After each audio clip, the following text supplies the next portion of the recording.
Assalamualaikum warahmatullahi wabarakatuh. Bismillahirrahmanirrahim. Selamat datang teman-teman di video pembelajaran mata kuliah pemrograman berorientasi objek. Di pertemuan yang ke-6, teman-teman mahasiswa program studi Teknik Informatika Fakultas Teknologi Informasi Universitas Serang Raya. Apa kabar rekan-rekan mahasiswa? Semoga tetap semangat ya teman-teman dalam menjalankan aktivitasnya sehari-hari. Saya selaku dosen pengampu sebelumnya meminta maaf kepada rekan-rekan karena di 3 minggu atau sebenarnya 3 kesempatan pertemuan kita yang harusnya bisa masuk ternyata secara kebetulan gitu terjadi bentrok ya teman-teman. Kalau minggu yang pertama di Unsera sendiri memang ada agenda halal bihalal, kemudian di minggu yang kedua ternyata memang tanggal merah, dan minggu ketiga saya sudah konfirmasi sama kepala labnya bahwa labnya masih dipakai untuk UTBK ya teman-teman. Jadi mau nggak mau kita selenggarakan perkuliahan ini secara online. Oke, untuk di pertemuan yang ke-6 ini ya teman-teman, kita akan membahas materinya yaitu tentang inheritance atau pewarisan. Dan di mata kuliah ini juga nanti di akhir ada challenge dari saya. Jadi teman-teman diusahakan untuk mengerjakan latihan ataupun materi yang saya berikan. Jadi itu kalau online seperti ini sifatnya harus dikerjakan karena untuk menjadi salah satu syarat absensi kehadiran teman-teman. Jadi kalau sebelum teman-teman mengumpulkan tugas atau latihannya, teman-teman tidak saya absen terlebih dahulu ya teman-teman.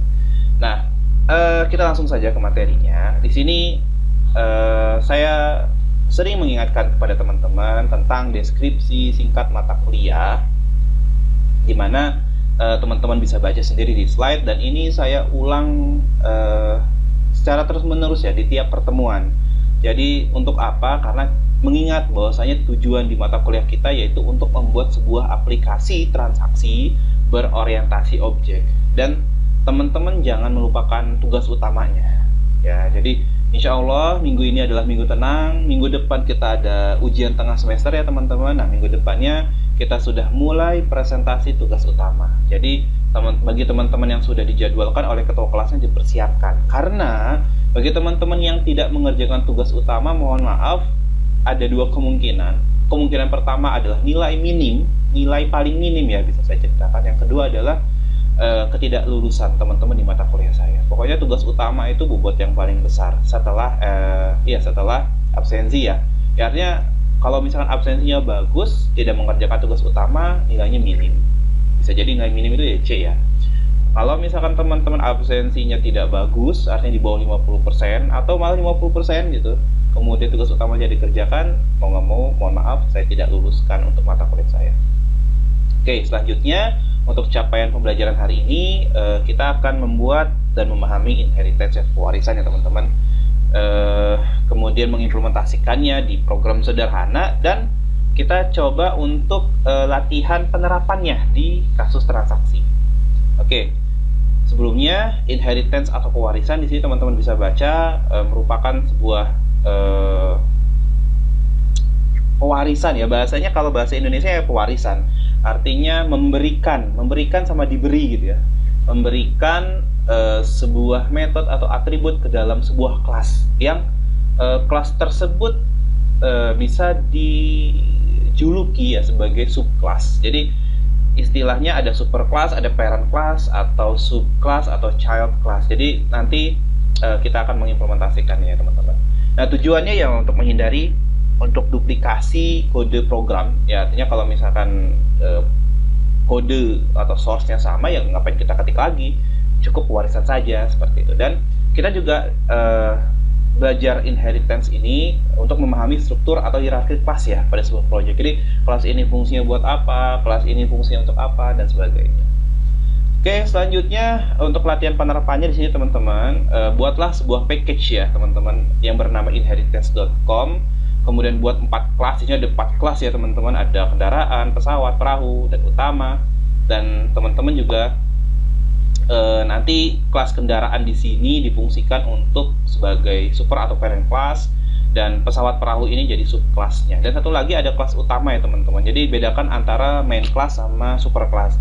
Kalau main class itu bagi saya atau opini saya merupakan sebuah kelas yang digunakan untuk kita merunning sebuah script. Itu main classnya ya.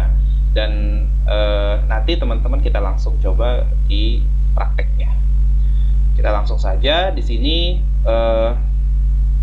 inheritance.com ya teman-teman. Di sini saya kebetulan sudah buat ya. Jadi saya sudah buat. Kalau teman-teman yang lupa, ke file, new project, nanti projectnya misalkan Java application, next, beri nama inheritance.com, kemudian create main class-nya dihilangkan, kemudian finish.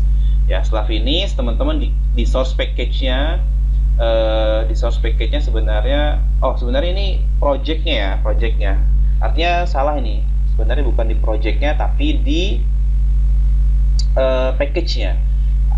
Artinya kita buat project baru saja teman-teman ya, new project Java application, pertemuan 6 saja, pertemuan 6, kemudian create main class-nya dihilangkan, kemudian kita finish. Kita tunggu ya. Kemudian di projectnya teman-teman, di source package ini kalau misalkan kita tidak buat kan otomatis default package ya namanya. Nah sekarang kita buat aja package-nya, namanya inheritance.com, kemudian kita finish. Nah di inheritance itu kita akan membuat 4 kelas. Yang pertama kita pilih Java main class, namanya utama ya teman-teman. Jadi main class ini untuk running source-nya. Kemudian setelah ada main class, komen-komen ini kita bisa hapus, kita hapus ya. Kemudian di inheritance ini juga kita membuat sebuah kelas teman-teman, Java class, namanya untuk super class-nya namanya kendaraan ya, kendaraan. Kemudian ini bisa kita hapus juga. Setelah kita mendapatkan kendaraan, kita bikin kelas lagi, namanya pesawat ya, pesawat, finish. Dan satu lagi kita akan membuat Java class bernama perahu. Oke, sesuai dengan instruksi ya teman-teman ya. Jadi kita buat 4 kelas yang terdiri dari 1 super class, 2 subclass, dan 1 main class. Setelah itu teman-teman sebenarnya kita tinggal copy paste scriptnya aja ya. Kita tinggal copy paste scriptnya saja. Bisa dilihat ya teman-teman di slide-nya. Di sini bisa di copy paste. Boleh teman-teman. Nanti teman-teman juga akan saya share materinya ya. Oke, kita ke kendaraan, kita paste. Oke, jadi di sini teman-teman ya, mungkin saya jelaskan sedikit. Yang jelas kalau untuk package ini secara otomatis ya, ketika tadi kita buat package inheritance.com, ya artinya terdeklarasikan package-nya bernama ini. Kemudian public class, ini nama kelasnya. Public string, sengaja saya buat sebuah atribut ya teman-teman, bernama nama, artinya variabel nama bertipe data string. Dan di sini saya membuat dua buah metode ya. Di sini ada metode terbang dan di sini untuk metode berlayar. Nah, di sini ada 2 metode yang berbeda, dan nanti ada sysout-nya untuk memberikan keterangan bahwasanya kalau metode terbang itu berisi kemampuan terbang. Kalau misalkan metode berlayar berisi keterangan kemampuan berlayar ya. Nah, kemudian di pesawat dan perahu ini kita kosongkan terlebih dahulu dan kita langsung ke kelas utamanya atau ke main class-nya. Nah, untuk main class-nya juga seperti ini ya teman-teman. Kita bisa copy paste juga ya dari sini. Kita copy paste sampai sini ya. Copy dan kita kembali lagi. Teman-teman kalau misalkan ada yang mau ngetik secara manual itu lebih saya apresiasi ya. Artinya ya untuk misalkan latihan mengingat skrip gitu ya, atau misalkan membiasakan skrip yang dicoba untuk diketik juga, itu saya apresiasi, boleh juga. Tapi kalau misalnya teman-teman ngerasa copy paste aja ya copy paste aja. Tapi yang jelas dipelajari ya scriptnya teman-teman. Nah kemudian di sini seperti biasa ya, ini kita juga ada package, kemudian nama kelasnya. Di sini menandakan bahwasanya dia ada main class, public static void main ya.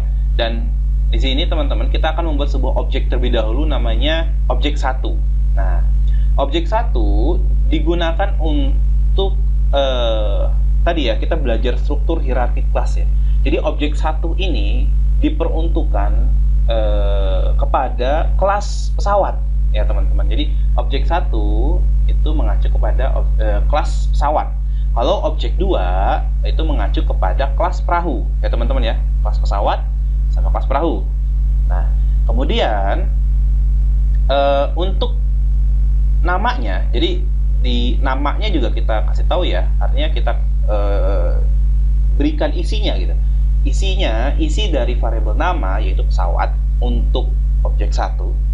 Kemudian untuk objek 2 ya, kita beri namanya adalah perahu. Nah, seperti itu. Nah, kemudian teman-teman di sini kita tinggal manggil objek 1 yaitu kita juga selain memanggil nanti atribut atau variabel, kita juga akan memanggil sebuah metodenya ya. Di sini metode terbang yang akan dipanggil. Dan yang kedua adalah metode berlayar. Oke. Di sini teman-teman bisa lihat bahwa terjadi error ya atau notifikasi yang diberikan pada main kelasnya. Kenapa? Karena pada kelasnya pesawat gitu nggak ada variabel nama. Setuju ya teman-teman ya? Ketika kita mengacu kepada kelas pesawat, nah ini kosong gitu, nggak ada isinya gitu. Kemudian ketika kita ke kelas perahu, kita cek lah nggak ada isinya gitu kan. Maka main class ini memberikan notifikasi. Nah, tadi itu belajar pewarisan atau inheritance untuk menghindari duplikasi program. Sebenarnya kalau kita isi lagi di sini isinya gitu ya, dengan hal yang sama pada kendaraan, sebenarnya bisa ya diisi gitu. Nah, untuk meminimalisir script, nah kita cuma tinggal memberikan script extends pada tiap-tiap subclass. Jadi kita kembali lagi ke pesawat. Kemudian di sini setelah nama public class pesawat, kita tinggal memberikan script extends itu ya pewarisan. Dari mana gitu kan? Ini ceritanya kelas pesawat ini meminta waris gitu. Meminta waris ke siapa? Oh, yang ada nama sama void-nya itu ada di kendaraan. Maka kita extend ke kendaraan. Seperti itu ya. Sama juga di perahu. Kita extend, artinya kita minta warisan gitu ya dari kelas kendaraan itu sebagai subclass. Kita cek lagi utamanya dan di sini langsung hilang ya teman-teman notifikasi seperti itu. Jadi untuk mempermudah atau untuk meminimalisir duplikasi script, kemudian untuk mengetahui struktur kelas gitu, artinya kita menggunakan inheritance. Dan di sini ketika kita run ya di main kelasnya ya berhasil gitu. Kita tunggu dulu untuk runningnya, butuh waktu juga. Nah, maka akan muncul kendaraan 1 adalah pesawat ya teman-teman. Kemudian kemampuannya terbang, di sini tadi kita mengacu lagi kepada void terbang, yaitu isinya adalah kemampuan terbang. Kemudian kendaraan 2 itu perahu dengan kemampuan berlayar. Seperti itu teman-teman, kurang lebih pembelajaran dari inheritance. Oke teman-teman ya. Oke, seperti itu saja teman-teman yang saya sampaikan untuk materi pertemuan ke-6 ini.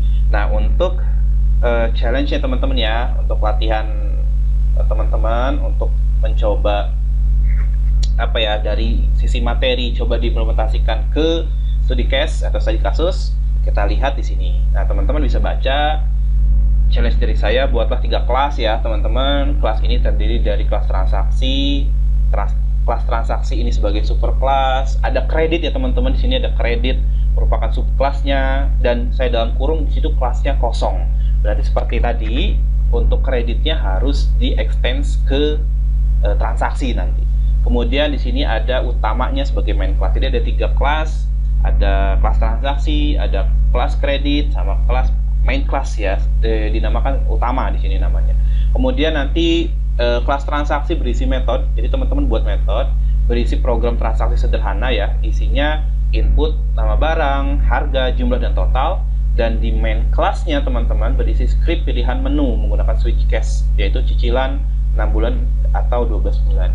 Nah, nanti gunakan juga objek pada kelas kredit untuk memanggil program transaksi yang berada di superkelas transaksi kayak tadi. Jadi manggil di sini pesawat ya, kelas pesawat. Jadi nanti teman-teman manggil kredit di main kelasnya sebagai objek satu. Nanti kita lihat ya untuk hasilnya. Dan hasil outputnya nanti berupa alur transaksi pada poin 2, kemudian menampilkan pilihan waktu kredit yang dipilih serta menampilkan nominal cicilan tiap bulannya. Saya pandu ya teman-teman di sini dalam membuat latihan atau challenge-nya. Di sini akan saya perlihatkan script untuk kredit dan transaksinya, tapi untuk utamanya saya tutupi. Jadi teman-teman bisa ngulik di kelas utamanya ya teman-teman. Oke, yang ini kelas utama yang buat contoh tadi ya, untuk kendaraan tadi saya close dulu. Di tab ini teman-teman ada kredit ya sama transaksi. Nah, seperti ini teman-teman. Jadi untuk kelas kredit isinya wajib seperti ini saja. Ya, jadi cuma package inheritance.com public class credit extends transaksi. Jadi teman-teman harus ke extend ke transaksi. Yang dimana transaksi itu isinya seperti ini. Ya, sama package-nya import, Java Util Scanner, kemudian public class transaksi, dan ini ada notifikasi teman-teman, bisa ditunjukkan ya. Jadi public class transaksi ini has subclasses gitu. Jadi punya subclass. Subclassnya adalah kredit. Dan di sini ada string nama, yang dibutuhkan variabelnya adalah nama, jumlah, harga, total. Kemudian scanner seperti biasa ya teman-teman untuk input variabelnya, dan teman-teman membuat sebuah metode bernama prosedur ya. Isinya seperti transaksi sederhana biasa teman-teman. Jadi cuma masukkan nama barang ya, kemudian masukkan harga barang, masukkan jumlah barang, dan di sini ada total. Sampai dengan total ya teman-teman, perlu diperhatikan sampai dengan total. Nah, jadi dua kelas ini sebagai alat bantu teman-teman dalam mengerjakan kelas utamanya. Nah, kalau tanya, Pak, nanti emang kelas utamanya running scriptnya kayak apa? Kita coba running ya. Kita klik kanan, kita run file. Nah, nanti seperti ini isinya. Jadi untuk di runningnya seperti ini, nama barang kita masukkan, misal spidol. Kemudian masukkan harganya, kita berikan asumsi harganya 6.000 deh. Ya. Kemudian jumlah barangnya saya beli 2 deh, ya. Harganya total bisa dilihat teman-teman adalah 12.000. Kemudian di sini ada menu transaksi nih. Nah, maka daripada itu keterangan yang ada di slide, kalau untuk kita membuat menunya kita gunakan switch case, kita pilih 1 atau 2 ya, artinya 6 bulan atau 12 bulan. Yang ketiganya ini nggak perlu deh teman-teman, jadi fokusnya ke 1 atau 2 aja, 6 bulan atau 12 bulan.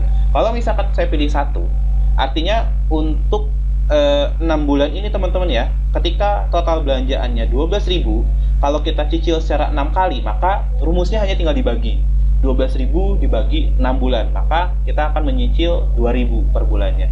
Kita pilih 1, kemudian nanti langsung muncul Anda memilih 6 bulan gitu ya, maka cicilan Anda sebesar Rp2.000. Kita running sekali lagi untuk 12 bulannya. Kita masukkan nama barang yang sama, kemudian kita masukkan harganya juga yang sama. Setelah itu kita beli 12.000. Kalau misalkan kita beli atau dengan cicilan 12 bulan, maka akan membayar cicilan tiap bulannya adalah Rp1.000. Seperti itu. Jadi PR-nya cuma di kelas utamanya ini teman-teman ya.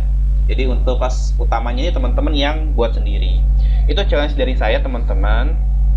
Untuk rule atau untuk aturan tugasnya atau challenge-nya, teman-teman buat script yang ketiga script ini, artinya kredit udah saya kasih tahu teman-teman buat, transaksi juga sudah saya tahu ya teman-teman ini, kemudian teman-teman buat ya, teman-teman buat seperti ini, dan nanti di utamanya teman-teman nih yang ngulik nih, coba buat gitu.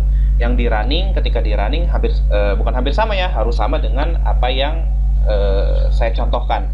Dan harus ada notifikasi seperti ini juga teman-teman ya, kalau transaksi ini punya has subclass atau memiliki subclass, yang subclass itu adalah kredit ya. Di sini ada buktinya juga.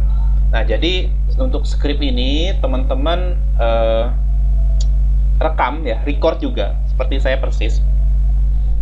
Bagi yang berhasil itu mendapat poin, ya kan kita selama ini saya pertemuan kita kumpulan poin ya. Jadi saya bisa memberikan reward bagi teman-teman yang mengerjakannya cepat dan tepat ya. Kalau untuk challenge dari saya yang dibutuhkan adalah pengerjaannya yang cepat dan tepat. Jadi ya siapa dulu yang ngumpulin dan siapa yang sesuai dengan instruksi saya, maka dia akan mendapatkan reward. Jadi saya kumpulin dari pertemuan 2 ya kalau nggak salah, saya kumpulin selama ini saya catat. Kemudian ini juga pun sama, yang saya ambil kurang lebih sekitar 5 orang ya, 5 orang yang paling cepat untuk mengumpulkan. Ini khusus untuk challenge ya teman-teman. Jadi kalau misalkan teman-teman merasa untuk bisa mengerjakan challenge dari saya, segera kerjakan karena ini berpengaruh ke reward. Namun teman-teman apabila merasa Pak, saya masih kurang bisa atau kurang mampu untuk mengerjakan challenge dari saya, gimana Pak? Ya udah teman-teman kerjakan saja yang ini, yang kendaraan, pesawat, perahu sama utama ya, sama utama. Nah, sama ini. Jadi teman-teman buat ini juga nggak apa-apa, kemudian divideokan. Kalau syarat challenge dari saya, yang mengerjakan wajib 1 orang ya untuk di-record. Tetapi kalau misalkan teman-teman cuma sekedar latihan saja, itu boleh 2 orang ya. Jadi seperti itu untuk pengumpulannya ya teman-teman. Jadi kalau teman-teman ngerasa, oh saya nggak punya perangkatnya nih, cari teman yang punya perangkatnya untuk recording dan sebagainya. Dan itu teknisnya teman-teman saya ingatkan, dikirim atau diupload ke YouTube. Video teman-teman diupload ke YouTube, kemudian linknya baru dikirim ke Spada ya teman-teman ya. Perlu diperhatikan teknis pengumpulannya. Teman-teman bikin video seperti saya ini, kemudian direkam, hasil rekamannya diupload ke YouTube, kemudian linknya disertakan di sebuah file Word berisi nama, NIM, dan linknya. Itu saja ya. Dan nama kelas dia, nama kelas, NIM nama kelas, nama kelas sama link YouTube-nya. Kalau untuk jadi gini, untuk sistem absensinya teman-teman, karena kita online, absensinya saya mengabsen teman-teman yang mengumpulkan jawaban. Jadi kalau teman-teman yang nggak ngumpulin jawabannya, artinya nggak saya absen. Jadi saya minta teman-teman kalau misalkan kebutuhan teman-teman hanya sebatas absensi, teman-teman ngerjain yang latihan dari saya saja ini boleh. Yang kendaraan, pesawat, perahu, sama utama boleh. Dan ini boleh 2 orang ya. Tapi kalau teman-teman mau ngejar challenge dari saya untuk mendapatkan reward auto 100 UTS, teman-teman ngerjainnya sendiri. Dan ngerjainnya yang ini ya, yang kredit sama transaksi. Dan satu lagi yang di utamanya ini, nggak saya buka ya kelas utamanya, karena teman-teman yang biar bisa belajar dan bisa improve gitu ya untuk scriptnya seperti apa. Yang jelas outputnya sesuai dengan apa yang saya minta. Oke, itu saja ya mungkin teman-teman apa yang saya sampaikan. Khawatir ada yang kurang jelas, monggo didiskusikan melalui WhatsApp grup ya teman-teman. Jadi bisa tanya langsung melalui grup, dan jangan wapri. Ingat, jangan pesan pribadi, karena khawatir teman-teman yang membutuhkan informasi tersebut juga artinya membutuhkan informasi yang sama gitu ya. Jadi misalkan si A WA saya kasih informasinya, si B WA saya kasih informasi yang sama gitu. Jadi kerjaan berkali-kali, maka saya minta teman-teman untuk menghubungi saya melalui grup. Jadi kalau misalkan WA pribadi atau WhatsApp pribadi, mungkin saya ingatkan untuk WhatsAppnya melalui grup ya teman-teman. Jadi teman-teman yang lain juga bisa tahu.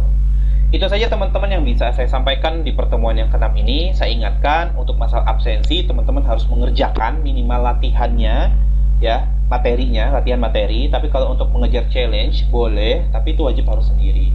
Jadi ada 2 opsi nih teman-teman. Atau misalkan teman-teman mau ngerjain dua-duanya, kalau kata saya sih nggak perlu ya, artinya nggak perlu ngerjain dua-duanya, ngerjain salah satu aja. Tapi kalau teman-teman mencoba untuk mengerjakan challenge tapi nggak terpilih, itu nggak apa-apa, karena ini menjadi nilai kuis ya teman-teman. Jadi ini mendapatkan nilai kuis, dan sifatnya pun tidak diwajibkan bagi saya. Jadi kalau misalkan teman-teman berusaha misalkan untuk mengejar nilai, boleh kerjakan yang challenge. Tapi kalau hanya mengejar absensi saja, kerjakan yang latihan materi yang saya berikan. Itu saja yang saya sampaikan. Saya sekali lagi mohon maaf apabila terdapat banyak sekali kekurangan dan kesalahan. Semoga video pembelajaran ini bermanfaat. Bagi ada informasi yang mungkin terlalu cepat saya berbicara, teman-teman bisa pause, bisa ulangi lagi gitu ya. Kalau video pembelajaran kelebihannya seperti itu, dan teman-teman bisa akses dimanapun dan kapanpun. Itu sebenarnya keunggulan dari video pembelajaran. Dan kalau teman-teman lupa gitu kan, udah semester tinggi misalkan, teringat materi yang saya berikan dan dibutuhkan, itu kan bisa ngeliat lagi gitu di video pembelajarannya gitu. Sebenarnya kelebihannya di video pembelajaran seperti itu menurut saya. Oke, sekali lagi saya mohon maaf dan terima kasih bagi teman-teman yang sudah menyimak video pembelajaran dari saya. Saya sekali lagi mohon maaf apabila terdapat kekurangan dan ketidakjelasan dari sisi saya dalam menyampaikan materi. Sekali lagi saya tutup perkuliahannya di pertemuan yang ke-6 ini. Oh iya, satu lagi, insya Allah untuk pertemuan ke-7 kita buat online lagi teman-teman ya, karena minggu ini adalah minggu terakhir sebelum UTS. Insya Allah kalau enggak hari Selasa, hari Rabu deh, saya akan berikan video pembelajaran lagi dan ada challenge juga dari saya. Itu saja yang bisa saya sampaikan. Billahi taufik wal hidayah. Wassalamualaikum warahmatullahi wabarakatuh.